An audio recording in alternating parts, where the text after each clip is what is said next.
اللہ کی قسم، مولا کی قسم۔ ہم روزانہ اپنی باتوں میں کئی طرح کی قسمیں کھاتے ہیں، لیکن یاد رکھیں قسمیں دو طرح کی ہوتی ہیں، شرعی قسم، غیر شرعی قسم۔ شرعی قسم کیا ہے؟ وہ قسم جو اللہ کے نام یا اس کے صفات پر کھائی جائے، جیسے اللہ کی قسم میں یہ کام کروں گا، اللہ کی قسم میں ہرگز یہ کام نہیں کروں گا۔ غیر شرعی قسم کیا ہے؟ وہ قسم جو اللہ کے علاوہ کسی اور کے نام پر کھائی جائے، جیسے مولا کی قسم، قرآن کی قسم۔ فرق کیا ہے ان دونوں قسموں میں؟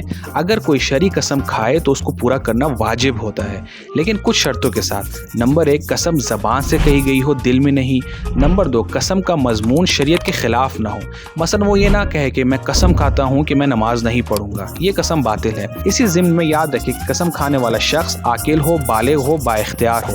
اگر کوئی بچہ یا پاگل یا مجبور انسان قسم کھائے تو وہ درست نہیں ہے۔